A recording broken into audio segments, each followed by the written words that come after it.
নোয়াখালী ও কুমিল্লা জেলায় বন্যা পরিস্থিতির আরও অবনতি হয়েছে। বাকি ৯ জেলার পরিস্থিতি রয়েছে উন্নতির দিকে। বন্যার পানিতে ডুবে মৃতের সংখ্যা দাঁড়িয়েছে ২৩। এছাড়া প্রত্যক্ষ ও পরোক্ষভাবে ক্ষতিগ্রস্ত হয়েছে ৫৭ লাখ মানুষ। নোয়াখালী জেলার প্রায় ২০ লাখ মানুষ পানিবন্দী হয়ে খাদ্য সংকটে মানবেতর জীবনযাপন করছে। নোয়াখালীর বেগমগঞ্জে পৃথক ঘটনায় বিদ্যুৎস্পৃষ্ট হয়ে ৩ জনের মৃত্যু হয়েছে। কুমিল্লার বন্যা পরিস্থিতির আরও অবনতি হয়েছে। জেলার ১৭টি উপজেলার মধ্যে ১৪টিতেই ভয়াবহ রূপ নিয়েছে বন্যা। ১৪ উপজেলার মানুষের সংখ্যা প্রায় ১০ লাখ। পানিবন্দী মানুষের সংখ্যা প্রায় ১০ লাখ। মানুষ প্রাণ বাঁচাতে ছুটছে আশ্রয়ের খোঁজে, কিন্তু নৌকা সংকটে অনেককে উদ্ধার করা সম্ভব হচ্ছে না। ফেনীতে বন্যার পরিস্থিতি এখন উন্নতির দিকে, তবে অধিকাংশ আশ্রয় কেন্দ্র এখনো মানুষ রয়েছে।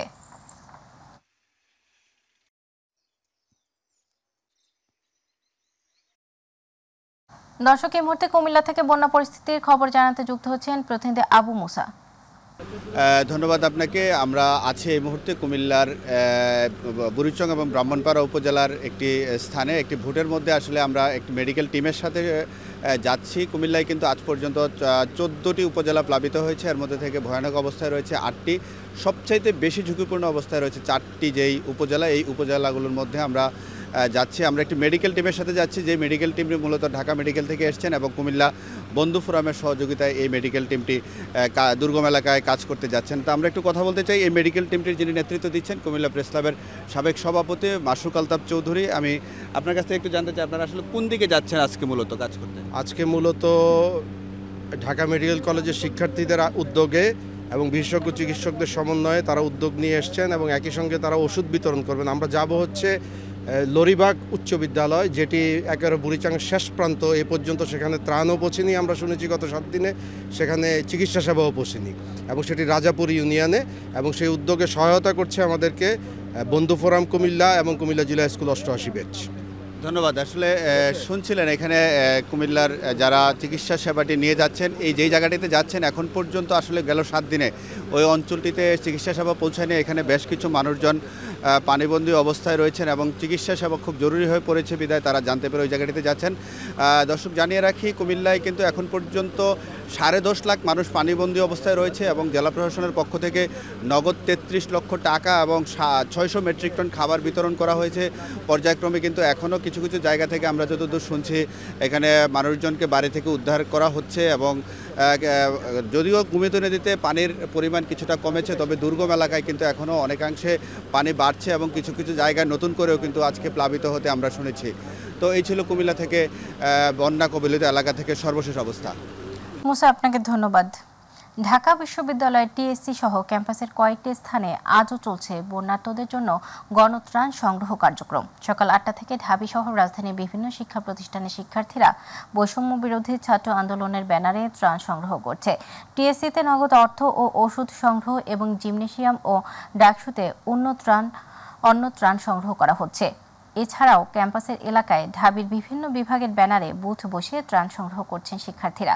সাধারণ মানুষ তাদের নিজ নিজ সামর্থ্য অনুযায়ী সহযোগিতা নিয়ে টিএসসিতে উপস্থিত হচ্ছেন। প্রত্যন্ত অঞ্চলে দেখা যায় এই খাবারগুলো পৌঁছায় না, তো ওইভাবে দেখা যায় কি ফেনীতে মেন শহরের পানিগুলো সব এখন গ্রামের সাইডে চলে যাচ্ছে। তো এখন গ্রামের সাইডে যাওয়ার ব্যবস্থা করে খাবারগুলো পাঠানো হবে। হাজার হাজার এত মানুষের স্বতঃস্ফূর্ত অংশগ্রহণ, মানুষ ত্রাণ নিতে ভিড় করে আর এখানে ত্রাণ দিতে এসে আমাদের সামলাতে কষ্ট হচ্ছে। তো এটা আসলে অন্যরকম বাংলাদেশ। আসলে এই যে বাংলাদেশের স্বপ্ন আমরা দেখেছিলাম, আশা করছি ইনশাআল্লাহ খুব শীঘ্রই সেই আমাদের অন্যরকম স্বপ্নের বাংলাদেশটা প্রতিষ্ঠিত হবে।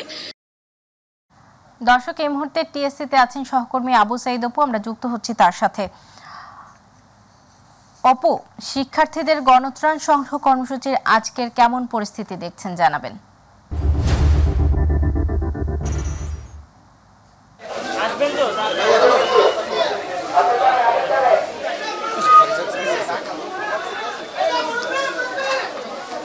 সৌদা, আপনাকে ধন্যবাদ। এর আগে আমরা কিন্তু একটা সংবাদে যুক্ত হয়ে জানাচ্ছিলাম যে বৈষম্য বিরোধী ছাত্র আন্দোলনের মাধ্যমে এবং জনতা আন্দোলনের মাধ্যমে যে গণ অভ্যুত্থানের সূচনা হয়েছিল রাষ্ট্র সংস্কারের, সেই ধারাবাহিকতায় কিন্তু এখানে যেসব পানিবন্দী মানুষ রয়েছেন সেই সব ছাত্ররা কিন্তু একসাথে হয়ে, ছাত্র জনতা একসাথে হয়ে কিন্তু এই পানিবন্দী মানুষদের দুর্ভোগ কষ্ট লাঘবে কিন্তু তারা ত্রাণ সামগ্রী সংগ্রহ করছেন এবং এই গণত্রাণ সামগ্রী সংগ্রহের ক্ষেত্রে যে ধরনের আসলে পানি, স্যালাইন, ওষুধ এবং খাদ্য সামগ্রী, শুকনো খাবার সেগুলো কিন্তু আসলে পর্যাপ্ত রয়েছে এবং সেটি মানে একদম মানে দীর্ঘদিনের ইতিহাসে এরকম ঘটনা আসলে কখনো দেখা যায়নি। আমরা যদি আসলে আপনাকে একটু দেখাতে চাই যে এভাবে কিন্তু এখনও কিন্তু ত্রাণ সামগ্রী আসছেন এবং এই ত্রাণ সামগ্রী আসার ফলে মানুষজনের মধ্যে একটা উৎসাহ উদ্দীপনা লক্ষ্য করা যাচ্ছে। তারা কিন্তু স্বতঃস্ফূর্তভাবে এই আসলে ত্রাণ সামগ্রী বিতরণ করছেন। আমরা যদি ইফাত জাহানের সাথে একটু কথা বলতে চাই, এই বৈষম্য বিরোধী ছাত্র আন্দোলনের অন্যতম সমন্বয়কারী, একটু তার সাথে আসলে আপনাদের এখানে কি পরিমাণ ত্রাণ আসছে এবং এই ত্রাণের ক্ষেত্রে আপনারা কি প্রত্যাশা করছেন বিত্তবানদের কাছে? আচ্ছা, প্রথমে ধন্যবাদ জানাচ্ছি এত মানুষের স্বতঃস্ফূর্ত অংশগ্রহণে। আপনারা দেখতেই পাচ্ছেন প্রচুর পরিমাণে ত্রাণ আমাদের এখানে জমা হয়েছে।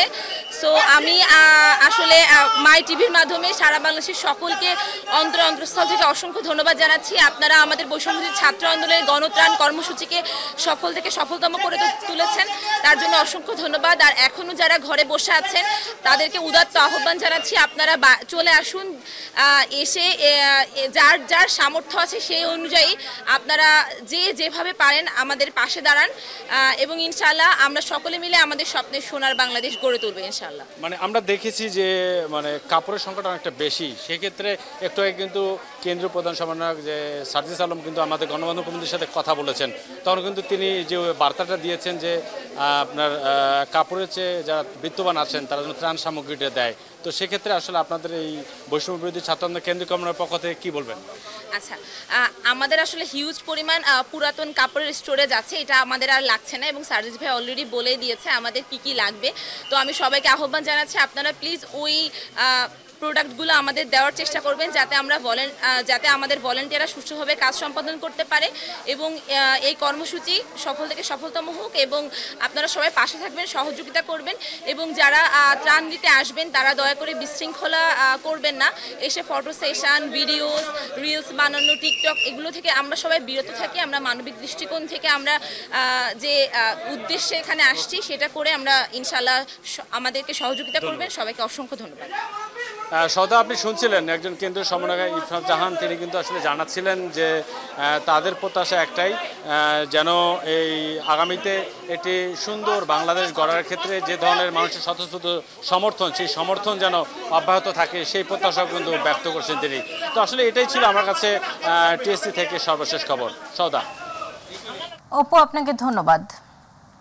দর্শক, টিএসসি থেকে গণত্রাণ কর্মসূচি সর্বশেষ সংবাদ জানাচ্ছিলেন আমাদের সহকর্মী আবু সাইদ অপু। বৈষম্য বিরোধী ছাত্র আন্দোলনের সময় ছাত্র জনতাকে নির্বিচারে হত্যাকাণ্ডে জড়িত থাকার দায়ে আওয়ামী লীগকে নিষিদ্ধ করে দলটির নিবন্ধন চেয়ে করা রিটের আদেশের দিন পিছিয়ে আগামী 1 সেপ্টেম্বর দিন ধার্য করেছেন আদালত। দুপুরে বিচারপতি AKM আসাদুজ্জামান ও বিচারপতি মোহাম্মদ মাহবুবুল উল ইসলামের সমন্বয়ে গঠিত হাইকোর্ট বেঞ্চ এই আদেশ দেন। গত 19 আগস্ট মানবাধিকার সংগঠন সারদা সোসাইটির পক্ষে সংগঠনটির নির্বাহী পরিচালক আরিফুর রহমান মুরাদ ভূঁইয়া হাইকোর্টের সংশ্লিষ্ট শাখায় রিটটি দায়ের করেন। এদিকে অ্যাটর্নি জেনারেল মোহাম্মদ আসাদুজ্জামান জানান, আওয়ামী লীগের অপরাধের বিচার আইন অনুযায়ী হবে, নিবন্ধন বাতিল ও নিষিদ্ধ সংবিধান পরিপন্থী। আমাদের দেশের সুপ্রিম কোর্টের প্রধান বিচারপতির, বাংলাদেশের প্রধান বিচারপতির বাসভবনে আক্রমণ হয়েছে। গণঅভ্যুত্থানের মধ্য দিয়ে সরকার, কর্তৃত্ববাদী সরকারের পরিবর্তন হয়েছে। আমি বলেছি এই সুপ্রিম কোর্টে কোনো আঘাত আসলে সেই আঘাত আমারও হৃদয়ে লাগে, আমারও হৃদয়ে রক্তক্ষরণ হয়, কারণ আমি এখানে পেশায় নিয়োজিত। কিন্তু এটা কেন হলো, কোন প্রেক্ষাপট হলো, কাদের ভূমিকার কারণে হলো, এটা আপনাদের মাথায় রাখতে হবে। মাধ্যমিক স্কুল পর্যায়ে শিক্ষা ব্যবস্থার সংস্কার চেয়ে হাইকোর্টে রিট দায়ের করা হয়েছে। রিটে ভুল পাঠক্রম প্রণয়নকারীদের চিহ্নিত করতে তদন্ত কমিটি গঠনের নির্দেশনা চাওয়া হয়েছে। একই সঙ্গে 2025 সাল থেকে বর্তমান শিক্ষা কারিকুলাম স্থগিত চাওয়া হয়েছে। আজ সুপ্রিম কোর্টের আইনজীবী কামরুল হাসান জনস্বার্থে এই রিট দায়ের করেন। শিক্ষা সচিব, এনসিটিভি চেয়ারম্যান, মাউসির মহাপরিচালক ও প্রাথমিক ও গণশিক্ষা সচিবকে এই রিটে বিবাদী করা হয়েছে। বিচারপতি AKM আসাদুজ্জামান ও বিচারপতি মোহাম্মদ মাহবুবুল উল ইসলামের হাইকোর্ট বেঞ্চে রিট আবেদনটির উপর শুনানি হবার কথা রয়েছে। হয়েছে। এদিকে প্রধান নির্বাচন কমিশনার এবং অন্যান্য নির্বাচন কমিশনারের নিয়োগ আইনে অনুসন্ধান কমিটিকে দেওয়া দায় মুক্তি কেন অবৈধ নয় জানতে চেয়ে রুল জারি করেছেন হাইকোর্ট। স্বরাষ্ট্র উপদেষ্টা মোহাম্মদ জাহাঙ্গীর আলম চৌধুরীর সঙ্গে বৈঠক করেছেন বৈষম্য বিরোধী ছাত্র আন্দোলনের সময় মানবতা বিরোধী অপরাধ তদন্তে জাতিসংঘের ফ্যাক্ট ফাইন্ডিং মিশনের প্রতিনিধি দল। সচিবালয়ে এ বৈঠক অনুষ্ঠিত হয়। পরে স্বরাষ্ট্র উপদেষ্টা সাংবাদিকদের জানান, ঘটনা তদন্তে জাতিসংঘকে সব ধরনের সহযোগিতা করবে বাংলাদেশ। তিনি জানান, জাতিসংঘ শান্তিরক্ষা মিশনে বাংলাদেশ থেকে আরও বেশি সংখ্যা সৈন্য নেয়ার বিষয়ে বলা হয়েছে। বিষয়টি নিয়ে তারা আশ্বস্ত করেছে। আমরা বলেছি আমাদের পক্ষে যত ধরনের সাহায্য সহযোগিতা করা দরকার আমরা তা করব। তারপর ওনার আরেকটা কনসার্ন আমরা রেজ করেছি, আপনারা সবাই জানেন আমাদের অনেকগুলি ডিস্ট্রিক্ট বন্যায় ক্ষতিগ্রস্ত হয়েছে এবং এই ক্ষতিগ্রস্ত এলাকায় ওনারা আমাদের কি ধরনের সাহায্য সহযোগিতা করতে পারে এই জন্য তাদের কাছে আমরা অনুরোধ করেছি আপনারা যত ধরনের সাহায্য এবং সহযোগিতা করতে পারেন এই জন্য তাদের আমরা অনুরোধ করেছি।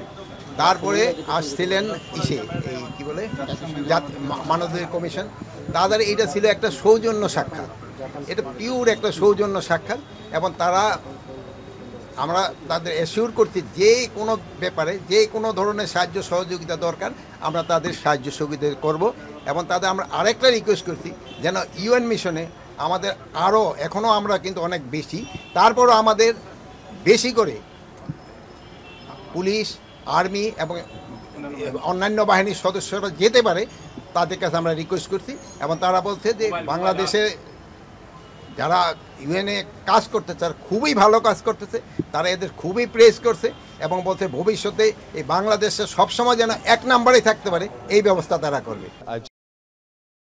দেশের আর্থিক খাত, রাজস্ব ব্যবস্থাপনা এবং পুঁজিবাজার সংস্কারের জন্য যুক্তরাজ্যের সহযোগিতা চেয়েছেন অর্থ উপদেষ্টা ডক্টর সালেহউদ্দিন আহমেদ। এ বিষয়ে মিলেছে ইতিবাচক সাড়া।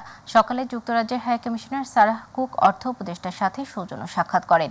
এ সময় হাই কমিশনার বলেন, দুই দেশের মধ্যে অর্থনৈতিক সুসম্পর্ক উন্নয়ন করাই তার সরকারের উদ্দেশ্য।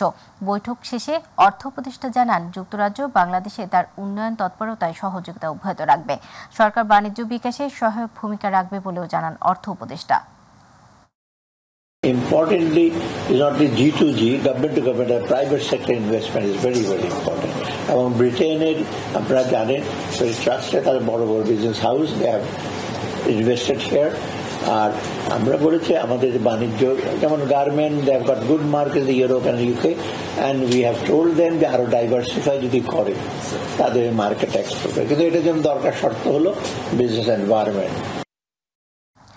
ভারতের প্রধানমন্ত্রী নরেন্দ্র মোদীর সঙ্গে যুক্তরাষ্ট্রের প্রেসিডেন্ট জো বাইডেনের টেলিফোন আলাপে অন্যান্য বিষয়ের সঙ্গে বাংলাদেশ পরিস্থিতিও আলোচনা হওয়ার কথা জানিয়েছে ভারতের পররাষ্ট্র মন্ত্রণালয়। সোমবার এক সংবাদ বিজ্ঞপ্তিতে তারা বলেছে, এদিন বাইডেনের টেলিফোন পেয়েছেন মোদী। দ্বিপাক্ষিক সম্পর্কের পাশাপাশি আঞ্চলিক ও বৈশ্বিক বিভিন্ন ইস্যুতে বিস্তারিত আলাপ করেছেন দুই নেতা। বাংলাদেশের বিষয়ে আলোচনার প্রসঙ্গ ধরে বিজ্ঞপ্তিতে বলা হয়, বাংলাদেশে আইন শৃঙ্খলা পরিস্থিতি ঠিক এবং সংখ্যালঘু বিশেষ করে হিন্দুদের নিরাপত্তা ও সুরক্ষা নিশ্চিতের উপর জোর দিয়েছেন তারা। নিজের এক্স হ্যান্ডেলে বাইডেনের সঙ্গে আলাপের বিষয়টি নিশ্চিত করেছেন মোদী।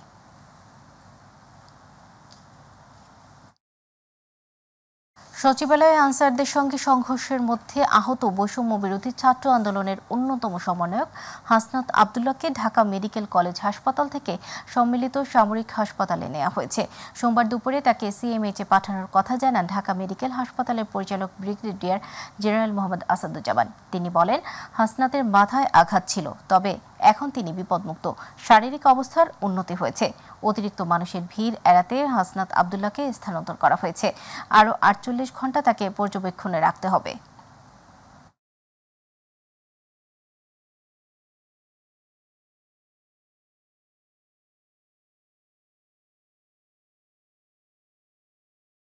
অন্যায়ের বিরুদ্ধে দ্রোহ, মানবতার প্রেম ও সাম্যবাদের চেতনায় দীপ্ত জাতীয় কবি কাজী নজরুল ইসলামের 48তম মৃত্যুবার্ষিকী আজ। 1383 বঙ্গাব্দের 12 ভাদ্রে ঢাকার পিজি হাসপাতালে শেষ নিঃশ্বাস ত্যাগ করেছিলেন বাংলা সাহিত্য ও সঙ্গীতের অন্যান্য প্রতিভার এই কবি। কবি নজরুলের কবিতা, গান ও সাহিত্যকর্ম বাংলা সাহিত্যে নবজাগরণ সৃষ্টি করেছিল। তার কবিতা ও গান মানুষকে যুগে যুগে শোষণ বঞ্চনা থেকে মুক্তির পথ দেখিয়ে চলেছে। আতিকুর রহমান তিতাসের রিপোর্ট।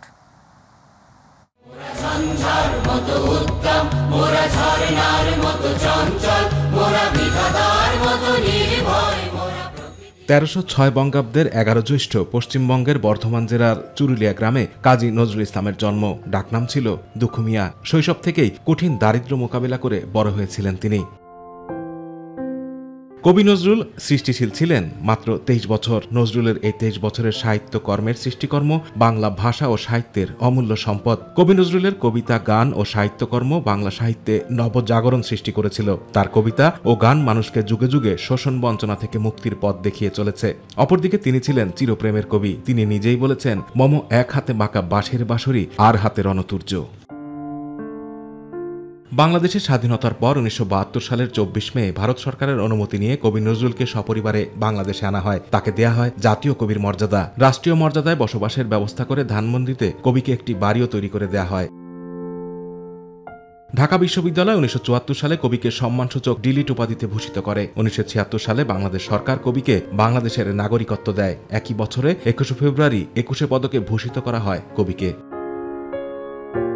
প্রেম, দ্রোহ, সাম্যবাদ ও জাগরণের কবি কাজী নজরুল ইসলামের কবিতা ও গান শোষণ বঞ্চনার বিরুদ্ধে সংগ্রামে জাতিকে উদ্বুদ্ধ করেছে। মুক্তিযুদ্ধে তার গান ও কবিতা ছিল প্রেরণার উৎস।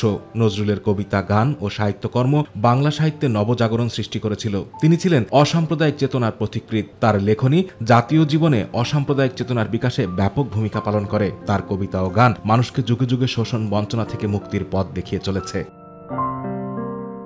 নজরুল ছিলেন চিরপ্রেমের কবি। তিনি যৌবনের দূত। তিনি প্রেম নিয়েছিলেন, প্রেম চেয়েছিলেনও। তবে তিনি ছিলেন বিদ্রোহীও, কিন্তু তার প্রেমের রূপটিও প্রবাদ প্রতিম। 1976 সালের আজকের দিনে তৎকালীন পিজি হাসপাতালে শেষ নিঃশ্বাস ত্যাগ করেন জাতীয় কবি কাজী নজরুল ইসলাম। আতিকুর রহমান তিতাস, মাই টিভি।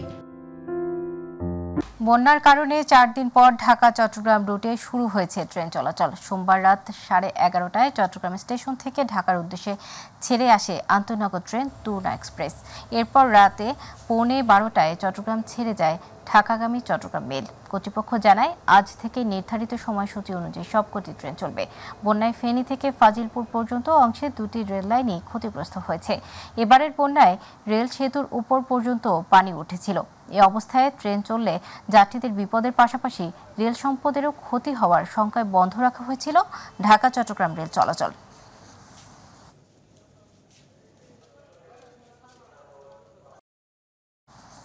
মাদারীপুরে দখল আর দূষণে অস্তিত্ব সংকটে বরিশাল খালটি। ময়লা আবর্জনা ফেলায় ভরাট হয়ে গেছে খালের 8 কিলোমিটারের বেশিরভাগ অংশ। এতে বন্ধ পানি প্রবাহ, দুর্গন্ধে বাড়ছে রোগবালাই। ক্ষুব্ধ এলাকাবাসী। তবে খালটি পুনরায় খননের আশ্বাস পানি উন্নয়ন বোর্ডের। মাদারীপুর প্রতিনিধি মোহাম্মদ মাসুদুর রহমান সর্দারের পাঠানো তথ্য ছবি নিয়ে রিপোর্ট করছেন শামস তাবরিজ উচ্ছ্বাস। দেখে মনে হতে পারে এ যেন কোনো এক ময়লার ভাগাড়, কিন্তু এটি মাদারীপুর শহরের ইটের পুল থেকে পাথুরিয়ার পার এলাকা জুড়ে বরিশাল খালের চিত্র। ব্যবসা বাণিজ্যের প্রয়োজনে শহর থেকে সরাসরি নৌপথে বরিশাল যাতায়াত করতে হতো স্থানীয়দের। এজন্য এটির নাম করা হয় বরিশাল খাল। কিন্তু 8 কিলোমিটার দৈর্ঘ্যের খালটি দখল আর দূষণে ভরাট হয়ে গেছে বেশিরভাগ অংশ। ঐতিহ্যবাহী বরিশাল খাল বর্তমানে খুব খারাপ অবস্থা আছে। এটা যে হলো জর্জরিত জঙ্গল, ময়লা আবর্জনায় উস্তুপ হয়ে পড়ে আছে। খালটি এখন বিলুপ্ত, কারণ দখল, দূষণ আর পানি সংকটে এটার ঐতিহ্য হারাইছে। যাও আছে তাও আশপাশের লোকজন ময়লা আর আবর্জনা ফেলে ছড়াচ্ছেন দুর্গন্ধ, বাড়ছে রোগবালাই।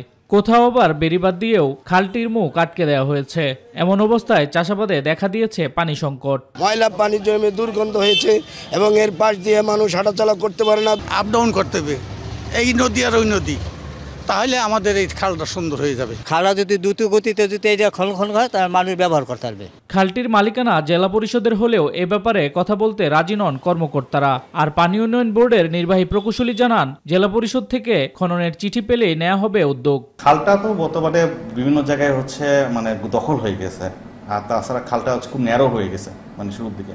খালটা মূলত আসলে জেলা পরিষদের খাল। যদি জেলা পরিষদ থেকে আমাদের কাছে ডিও লেটার দেয় যে এটাকে আপনারা খনন করে দেন, আমরা উদ্বোধন কর্তৃপক্ষের কাছে পাঠাবো, প্রশাসনিক অনুমোদন বরাদ্দ পাওয়ার সাপেক্ষে আমরা খনন করে দেবো। 2019 সালে জেলা প্রশাসন, পানি উন্নয়ন বোর্ড, সড়ক বিভাগ ও এলজিডির উদ্যোগে খালের দুপারে গড়ে ওঠা অবৈধ স্থাপনা উচ্ছেদ করা হয়। সে সময় খালটি খননের উদ্যোগ নেওয়া হলেও অদৃশ্য কারণে তা বন্ধ হয়ে যায়। শামস তাবরিজ উচ্ছ্বাস, মাই টিভি নিউজ ডেস্ক। দর্শক, এখনকার সংবাদ ছিল এ পর্যন্ত। সাথে থাকার জন্য ধন্যবাদ। এছাড়া ইউটিউবে মাই টিভি সংবাদ পেতে ভিজিট করুন youtube/mytvbd নিউজ এবং আমাদের অনুষ্ঠান দেখতে ভিজিট করুন youtube/mytvbangla, facebook/mytvbangla। পরবর্তী সংবাদ দেখার আমন্ত্রণ জানিয়ে বিদায় নিচ্ছি। আল্লাহ হাফেজ।